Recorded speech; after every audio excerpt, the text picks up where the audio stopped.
Hey everybody, it's Eric DeSando. Good afternoon from West Hollywood, California, and French Hill. Today I want to talk about the great book, The Three Magic Words. It's a book that was written in 1954, 53, 54, by U.S. Anderson. This man was decades in front of himself. Matter of fact, I don't believe there's a better book ever written. I highly recommend you go buy it, Three Magic Words.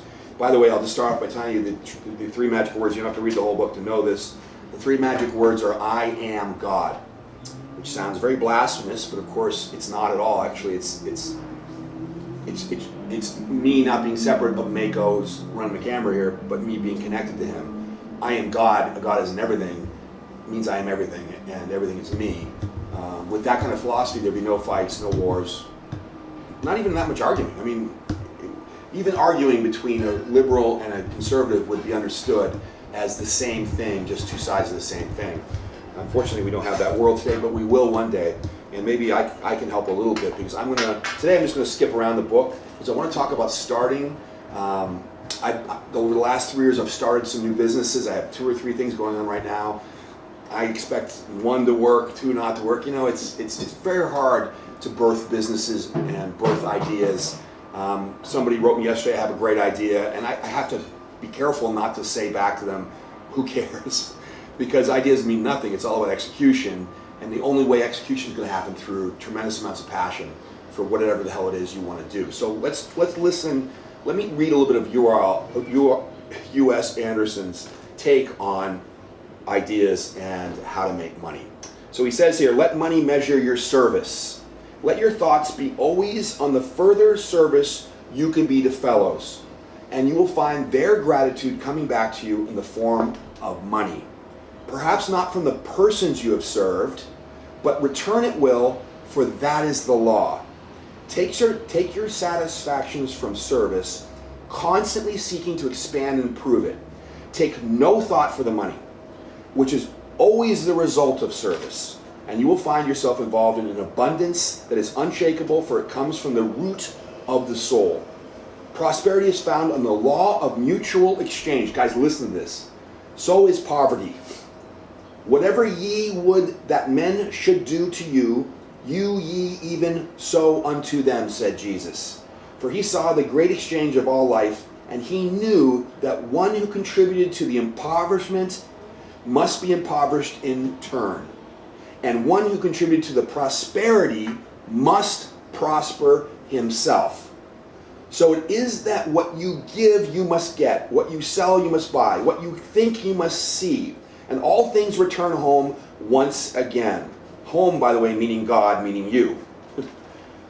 Okay, so nothing is judged on the day of its appearance, and nothing corrupt can stand.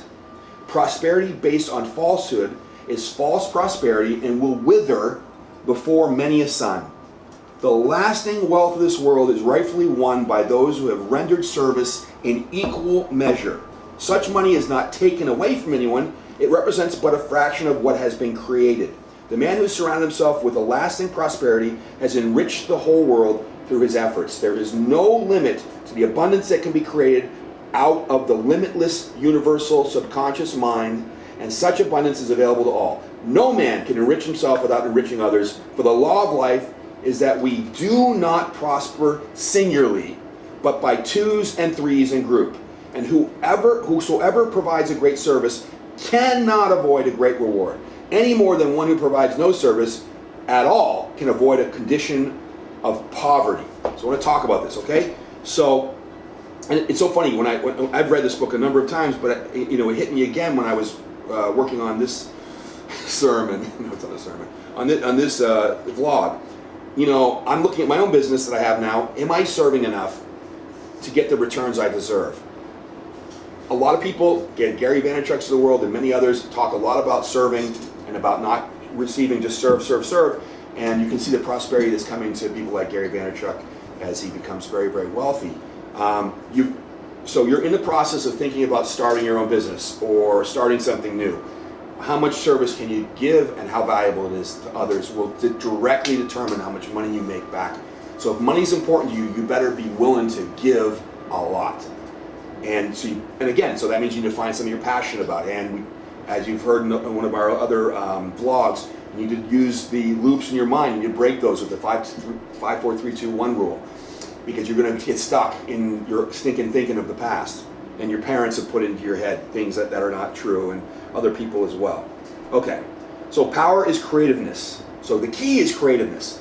The reason why I love being an entrepreneur is I'm constantly creating something out of nothing, and that gives me so much joy, and of course the things I create are supposed to service others. Each of us is like a pole in the flow of electrical current. We absolutely cannot receive more current than we transmit, and always get back exactly what we send out. For moments in our lives, days and even months, we may seem to be giving more than we are receiving, or receiving more than we are giving. But in the end, the flow always balances. We never get the better of anyone, of anything, nor are we ever dealt the worst. There are no bargains in living, nor is anyone duped except by himself. No service that you perform can possibly go unrewarded, and no disservice that you perform can possibly go unpunished. That is the law of mutual exchange, and it's the law of morality, of sin, and of punishment, of righteousness, and of a reward. So in other words, you punish yourself. There is no devil outside of you saying, oh, you're a bad boy, no, you, because of the way of your actions, are getting exactly back what you deserve. Maybe you've known this before, but the way US is saying it is, to me, is genius. So, how best can we serve?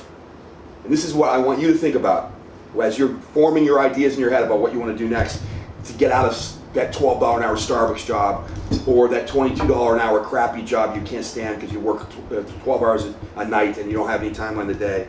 The answer is by creating, never by competing.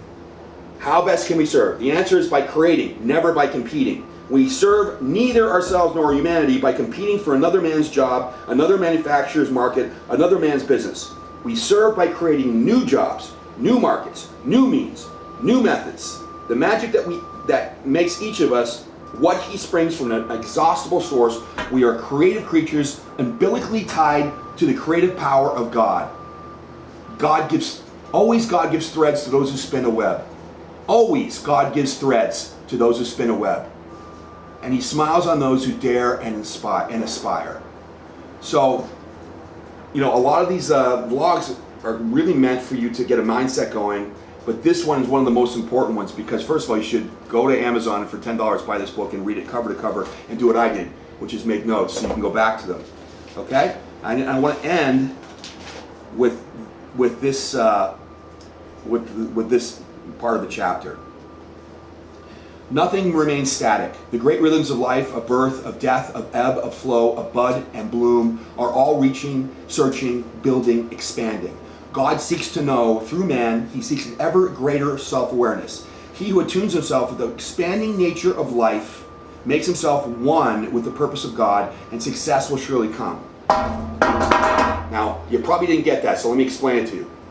We start off as a freaking amoeba in an ocean, like some little puny thing, and that expression, which is what it is, turned into a pollywog, that turned into a frog, that turned into a fish, that turned into a fish that could fly over bad fishes, that crawled out on the ground, that became a lizard, then became a mammal, and eventually the expression is us.